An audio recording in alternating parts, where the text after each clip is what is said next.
So you want to know what really happened? My name is Russ Kyle. I give tours, crime tours.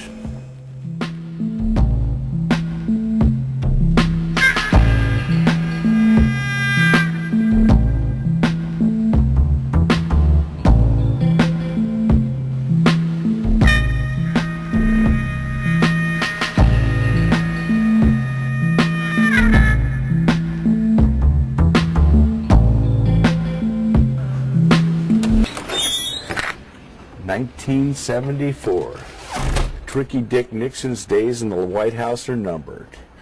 Archie Bunker's All in the Family is the most well-watched show on television, and radical politics flourish on United States college campuses.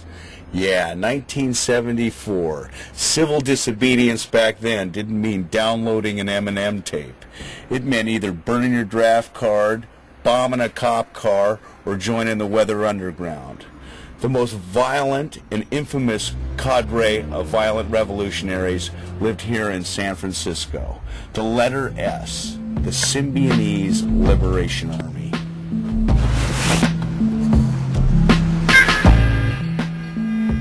Yeah, the early 70s, as I remember them, were nothing more than a fiercely mean, cold, hard, sharp-edged case of cold turkey withdrawal for the mellow, decade-long, shroom-induced head buzz that was the 60s. Take a look at places like Ann Arbor, Madison, and Berkeley.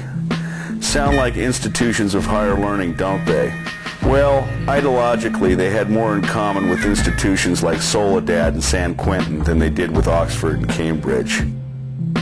Yeah, the same kind of violent revolutionary Maoist dialectic bubbling up in prison think tanks was being force-fed into the eager and impressionable maws of upper-middle-class America's youth in poli-sci 101 lecture halls across the country. Intellectuals behind bars and in front of classrooms espoused armed overthrow, and radical was indeed rad, and good old Frisco was the perfect cauldron to ferment a brew made from these desperate elements. Recent drug guinea pig and apparent escapee Donald DeFreeze adopts his new alter ego of Field Marshal General Sin Q and joins up with a gang of intellectuals who could neither shoot nor think straight, and founds the Symbionese Liberation Army. San Francisco's historic waterfront. Well, a stone's throw across the water is San Francisco's ugly little sister, Oakland, California. And it was in much beleaguered Oakland, California that the Symbionese Liberation Army started their bloody rampage with the assassination of school superintendent Marcus Foster. Foster was laid low with cyanide-laced bullets. His assassins, Joe Romero and Russell Little, were quickly apprehended by police.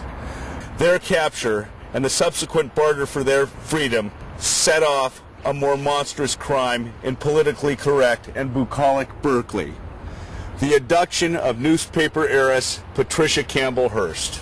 Hearst was flung in the back seat of a car and driven across this bridge into San Francisco, where she was hid for 51 days. People forget that the reason the SLA snatched Patty was to trade her for Romero and Little, who were serving time for Marcus Foster's murder. Sure, it was a dumb miscalculation on the SLA's part to think Governor Ronald Reagan would play ball with them. But it's better to be lucky than good, because snatching Patty turned into the biggest PR coup DeFreeze could have ever imagined. If Reagan wouldn't deal for Patty, the SLA was going to make a lot of people dance to their tune. The first guy on the SLA's dance card was Randolph Hearst, Patty's father.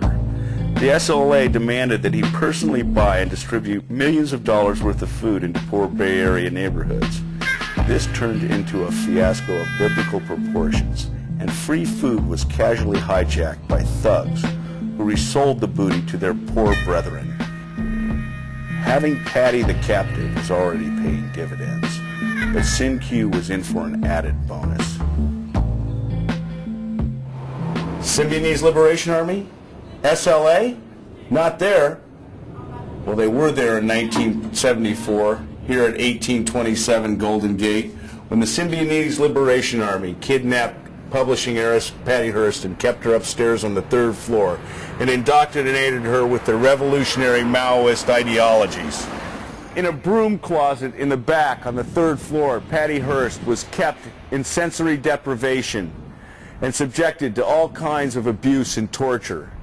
Soon, Patty identified with her captors and joined the SLA.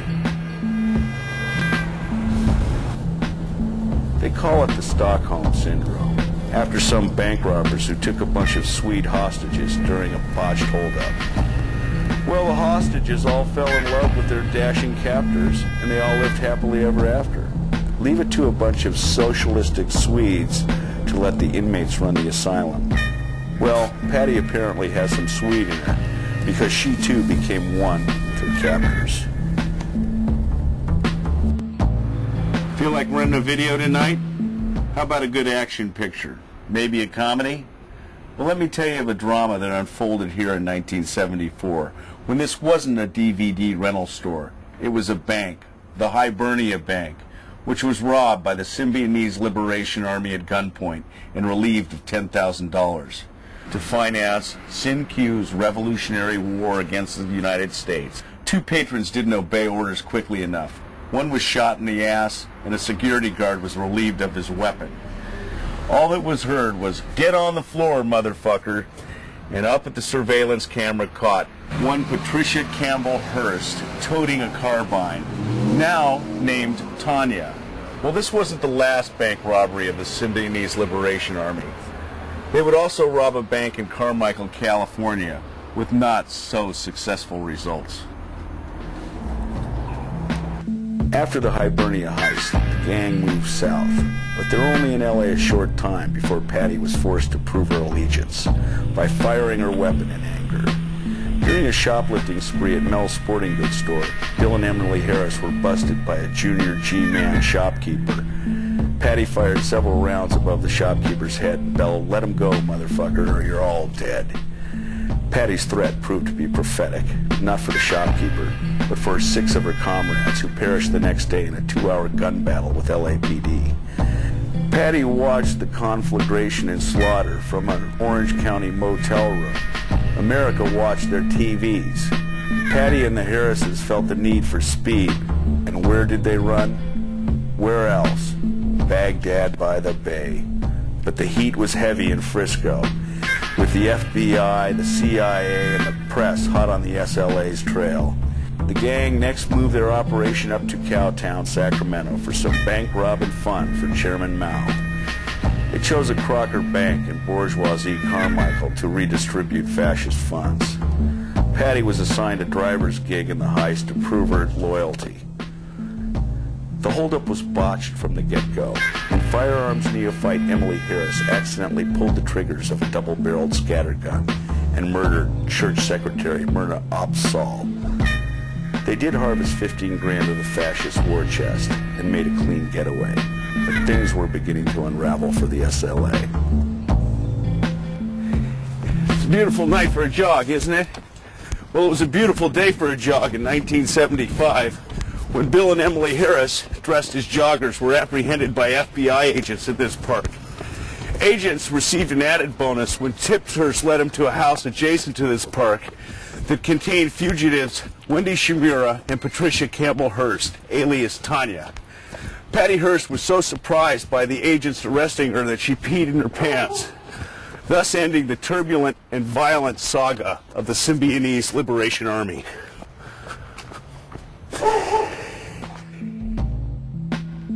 As stated earlier, captives have an alarming tendency to identify with their captors, and it's not just the socialistic Swedes who do this. Even in a town like Frisco, where leftist Trotskyite dogma is dished out like borscht in a gulag soup kitchen, it's likely to happen again. And there's another crime just around the corner.